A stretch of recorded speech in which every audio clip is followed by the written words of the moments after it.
What's up, everyone? Welcome back to another episode of the Bodacious Rant with Burn and Rye. Hope everybody's doing good. We're going into 2024, kissing 2023 goodbye, and it hasn't been the best year. Entertainment-wise, it's been solid, though. Maybe except for gaming. Gaming's been hit and miss, but movies and TV-wise... Gaming's been incredible.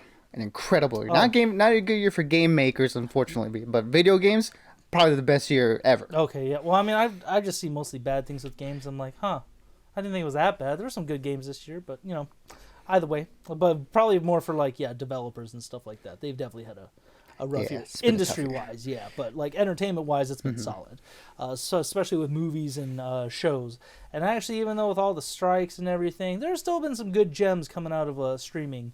And we're talking about a very interesting movie that has been hyped up for at least a couple years, ever since it was announced that the great Zack Snyder, the revolutionary Zack Snyder, has signed on for several contracts with Netflix. One of them, which is the Army of the Dead franchise, which is still in active development for Army of the Dead 2. I believe there's an anime series supposed to go along with it, so that's still in the works. But we are talking about the latest movie to grace our presence in screens, which is Rebel Moon Part 1. And that's on Netflix everywhere, especially this last weekend. So for those that have a Netflix account, you can watch it right now. This is still giving me a non-spoiler review because it's a movie worth talking about for the sake of it, good or bad. And everybody should at least watch it, especially if you're a Snyder fan. So don't forget to give us a like, ring the bell, and of course subscribe. We appreciate you all, and let's have another great year, another long and good year for everyone. So, okay, well, this movie, this takes place in a galaxy far, far away, because as joke intended, it was basically what Zack Snyder pitched to Disney for a Star Wars movie. And it's, I hate to say it, there's kind of a reason why nobody wanted to take this movie. Essentially, Sofia Boutella plays the main protagonist, where she is on the run from a very destructive and reigning empire in the galaxy, and then it finds her in this, planet she's on, a moon, if you will. So she has to gather a bunch of people to try and stand up to him and defend her new home. So it's basically like Star Wars, Magnificent Seven, and 47 Ronin mixed together in one movie, or basically Seven Samurai and Star Wars mixed together, because essentially Magnificent Seven and 47 Ronin, I think it's its own thing, but Magnificent Seven was based on the Seven Samurai. Right. And it's got a good cast in it. Like I said, Sofia Boutella, she's great, and a lot of things that she does, especially this one, especially action movies, she's solid. It's got Ed Skrein from Game of Thrones, Deadpool, that was most his recent famous role. Anthony Hopkins is in it, Jamon Hunsu. The other guy who actually played Dario Naharis, I forgot his name too, but it's... Yes, that's right. I saw that earlier and I didn't really click the things together. I'm like, oh, that's right. They were both the same character. And then... That was pretty fun, seeing them share the screen. Yeah, and Charlie Hunnam, one of my favorite actors, is in it. And yeah, I really have no words for this. I don't know what I was thinking when I was looking forward to it. I'm just like, oh... Zack Snyder in a sci-fi epic? Okay, what can go wrong? Because Army of the Dead was pretty good. He was on a hot streak the last few years with that. Zack Snyder and his version of Justice League, his true version of Justice League.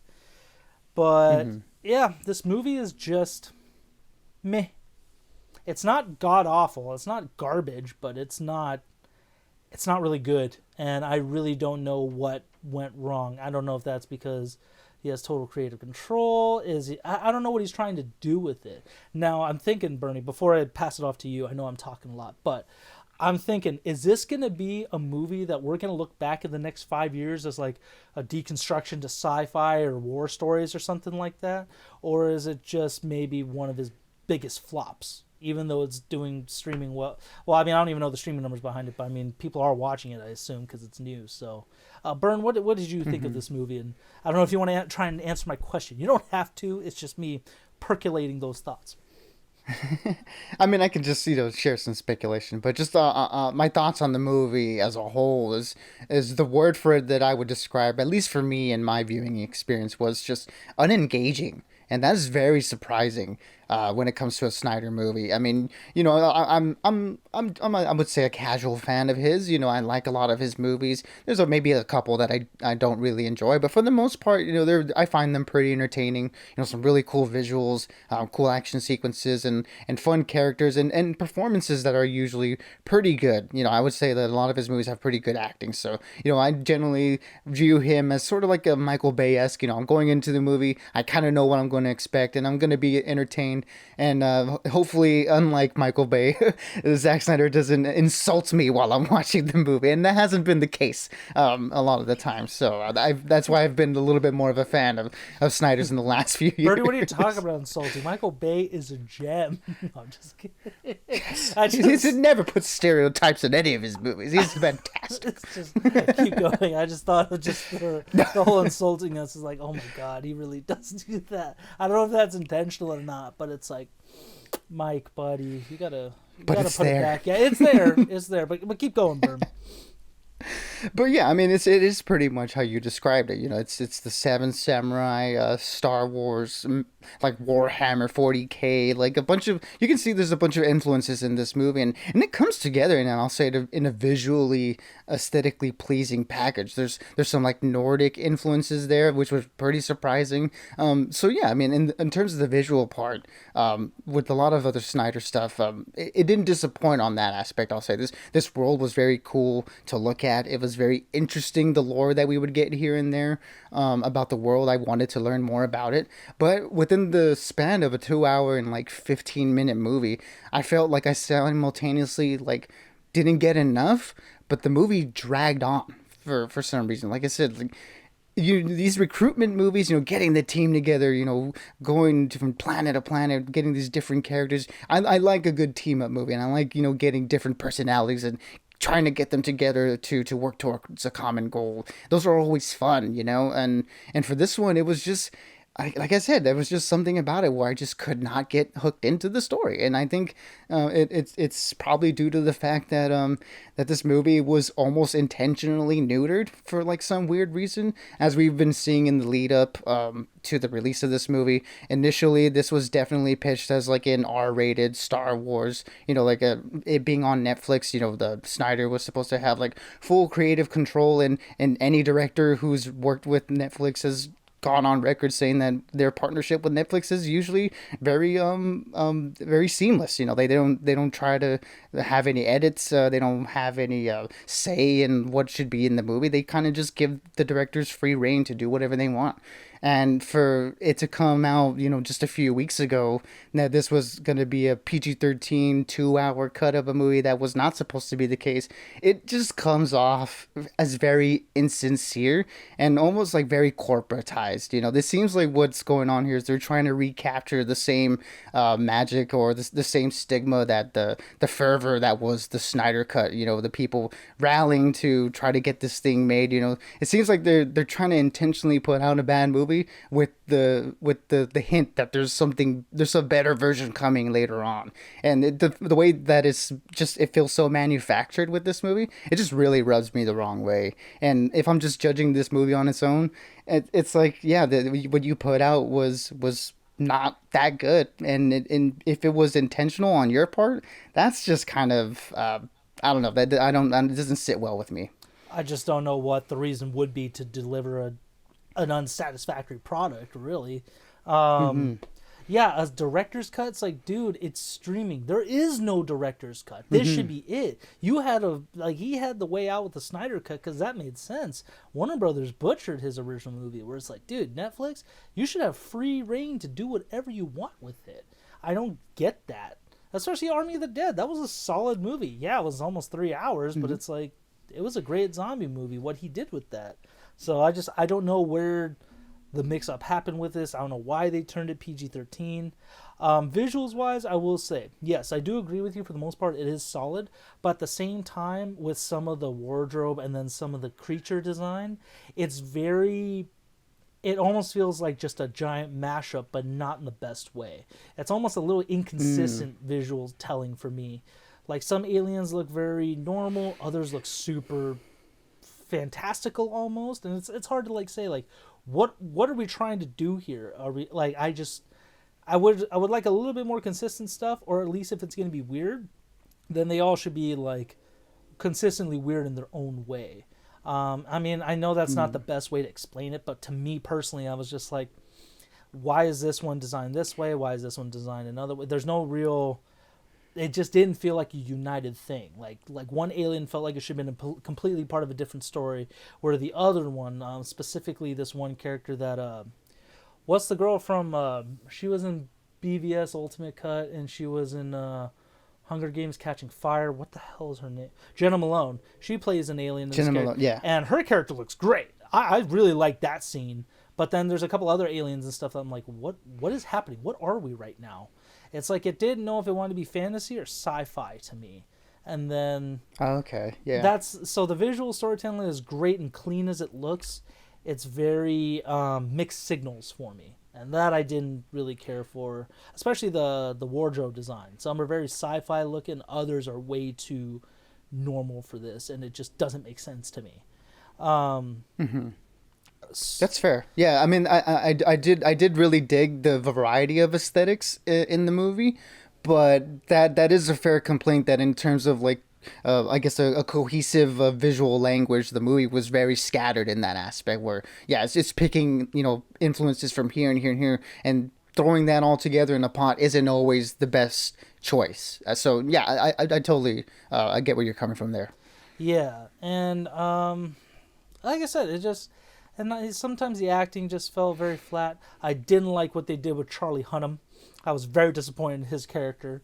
I'm not going to say why because I don't want to spoil it, but I was like, God damn it! Like, of course this has to happen to him, but because I think I'm like Charlie Hunnam was great in Sons of Anarchy, and then The Gentleman, he was just a phenomenal side character in that. I was like, damn it, this is what he becomes in this one. I'm just being picky on that one. That's a very minor thing, but. Having said all that, while the action does have some good moments to it, overall the plot is it's so generic. Like, we've seen this a dozen times already, but there's really no way, there wasn't really any room or any sort of attempt to try and do something different to feel fresh. So that's why I'm going to give this movie a 2 out of 5. I still like Snyder. I'm still going to watch the second one, obviously, just to see if it picks up.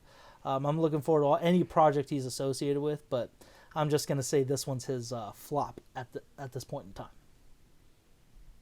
Yeah, I mean, look, it's a miss for me as well. It's like you mentioned, the plot is very derivative, and although there are a lot of movies that have derivative plots, you got to do something interesting and new with it, and there wasn't enough here to do that. And I think where it really dropped the ball for me was with the characters. I really you have a really great diverse cast, and in terms of peoples and their characters, and like they're coming from different planets, and they should be interesting, to see them all interact with each other. But unfortunately, we didn't get that. It was just felt like, okay, we're going from recruitment scene to recruitment scene to action scene to action scene, and it's like there isn't enough narrative tissue there to make me care or want to be on this journey with these characters, and that's where he really dropped the ball. And it's unfortunate because he's done already a similar, put the team together story with Zack Snyder's Justice League, and he pulled it off a lot better there. Granted, it's characters we know of, but just the execution there is just a lot better, and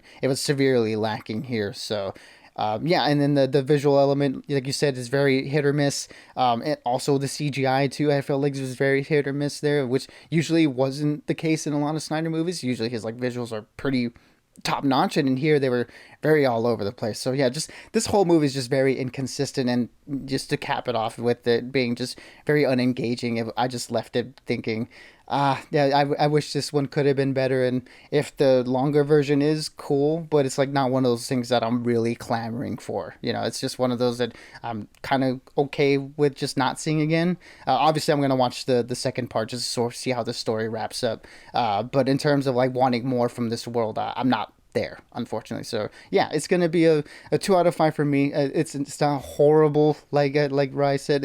It's just kind of one of those. It's not the greatest. You can come in and have a good time with it, but if you're looking for more here, there's not much there, unfortunately. So yeah, it's one of the lower movies on Zack Snyder's filmographies. But like you, looking forward to whatever he does. So I'll check out any movie that comes out for his. It's just this one didn't hit for me. Yeah, and it's a bummer to say that because I really do love the work he does. The only couple I'm not thrilled with was Sucker Punch, and then I forgot the other. There's another movie that I'm like, it's all right. So either way, The Guardians of the Gahul was I like okay, but Guardians. it wasn't really my taste. Low key, I did like that one. I like the owls. I like the CGI was amazing. But yeah, it was definitely a weird movie. It was almost like how I kind of like the old school childhood movies of being a little bit dark. That one was just a little too dark, and that was meant for kids. So I'm just like Zach, I mean, are you trying to give these kids nightmares on purpose? Like, because the whole movie's doing that, not just a couple scenes like some movies do. This is the whole thing. But, anyways, yeah. So for those of you who have Netflix and did see it, what did you think of it? Are we tripping? Did you love it? Are you feeling the same way we did, though? You know, we'd love to know in the comments. I will say the griffin in that movie, or a griffin-like creature, that was pretty cool. That was easily my favorite scene of the whole movie. But anyways, well, like I said, we are nearing 2024, so keep an eye out for Burn and Mine. Oh my God, Mine and Burn's video. We are going to talk about our top 10 movies and then whatever honorable mentions we have. So keep an eye out for that. Until next time, stay bodacious and keep on ranting for us, guys. Absolutely, everybody. Be good, be safe, and as always, we'll catch y'all on the next ones.